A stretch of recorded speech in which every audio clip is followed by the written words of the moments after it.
Start हो रहा है। स्टार्ट हो गया। एनिवर्सरी को हमने नोएडा दिल्ली घूमने का प्लान बनाया, तो निकलने से पहले सुबह सुबह ही हमने केक काट लिया। सबसे पहले 12 साल पूरे हो चुके हैं और टाइम कैसे बीतता है पता ही नहीं चलता। कौन खाएगा भैया ना आओ भैया।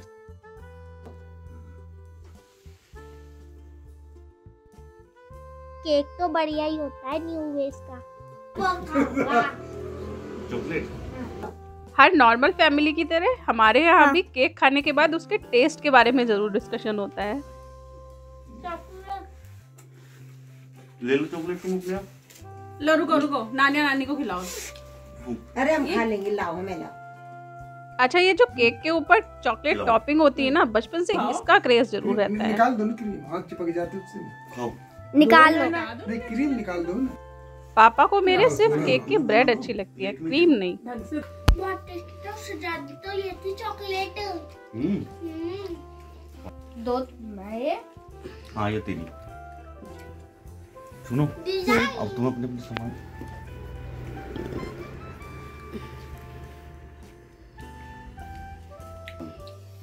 कितनी खाओगे?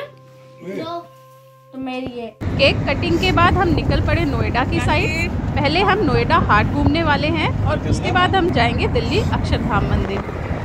जनवरी का टाइम है और ठंड बहुत ज़्यादा हो रही है, पर भगवान की कृपा से थोड़ी थोड़ी धूप निकल आई है और रास्ते में ये हवाई रेस्टोरेंट पड़ता है एक, मेरठ दिल्ली हाईवे के साइड में है।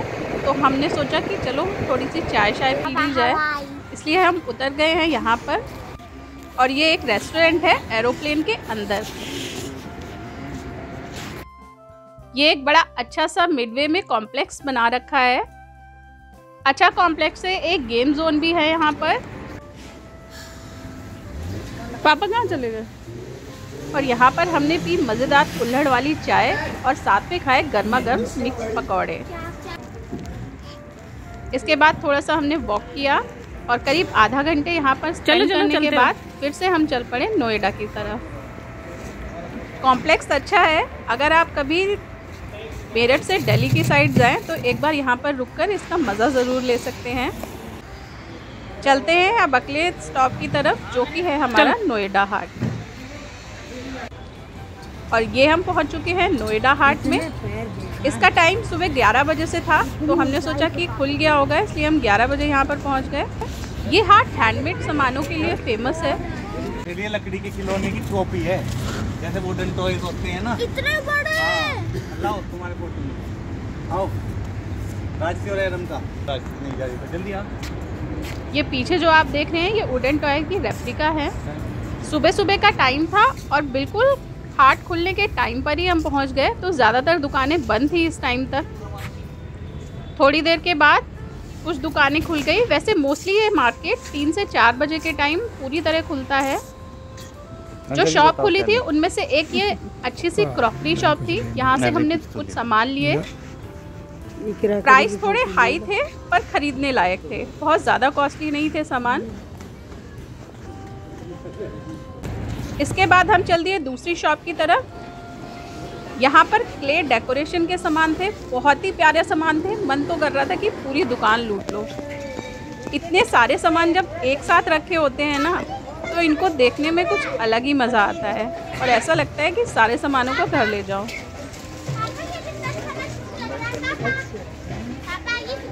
इनके अलावा हैंडमेड नमकीन और अचार की शॉप्स भी थी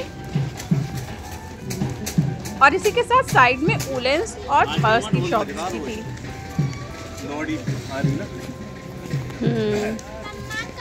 राशि आरम को मग पसंद आए तो उन्होंने अपने दूध पीने के लिए मग ले लिए। अगर पूरा बाजार खुला होता तो और अच्छा एक्सपीरियंस होता। खाने पीने की भी कुछ ज़्यादा स्टॉल नहीं खुली हुई थी। एक हमें बड़ी डिफरेंट सी चीज़ यहाँ पर मिली, जो कि था कश्मीर का कहवा ड्रिंक। है वो चाय की पत्ती, जैसे ग्रीन टी होती है उस टाइप का रिफ्रेशिंग सा ड्रिंक था ये। फ्लेवर्ड।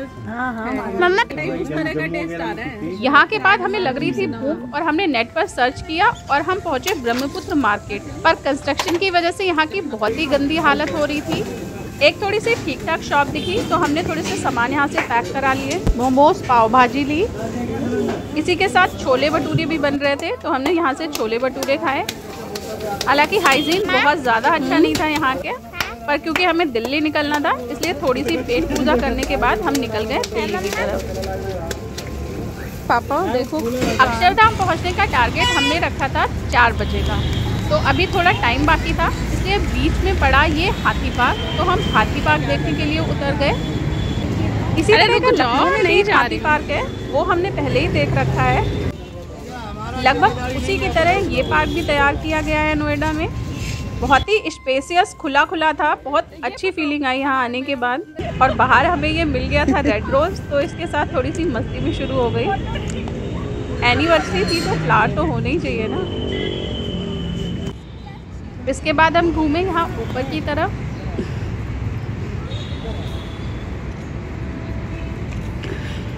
है बढ़िया बिल्डिंग, ऊपर चल के देखें। आओ आंटी जी। ऊपर आने के बाद चारों तरफ देखने पर बहुत ही अच्छी फीलिंग आ रही थी। दूर दूर तक खुला खुला सा लग रहा था। गर्मियों में तो यहाँ आकर मज़ा ही आ जाता होगा। और ये बिल्डिंग हमें आगरा के किले की याद दिला रही थी। आधे घंटे यहाँ स्पेंड करने के बाद अब हम निकल लिए हैं अक्षरधाम की तरफ।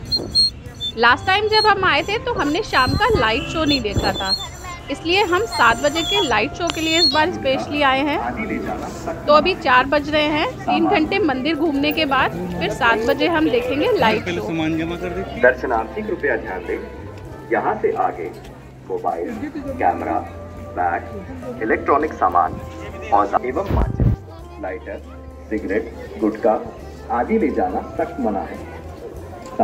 अनाउंसमेंट आपने सुन लिया होगा, यहाँ से आगे मोबाइल ले जाना अलाउड नहीं था, तो हमने मोबाइल और बाकी सामान, पर्स वगैरह सबमिट करवा दिए। मम्मी को आर्थराइटिस की वजह से पैरों में दर्द होने लगा था, तो उनके लिए हमने एक व्हील चेयर ले ली, जिसे कि राजसी ने पूरे मंदिर में घुमाया। तुमने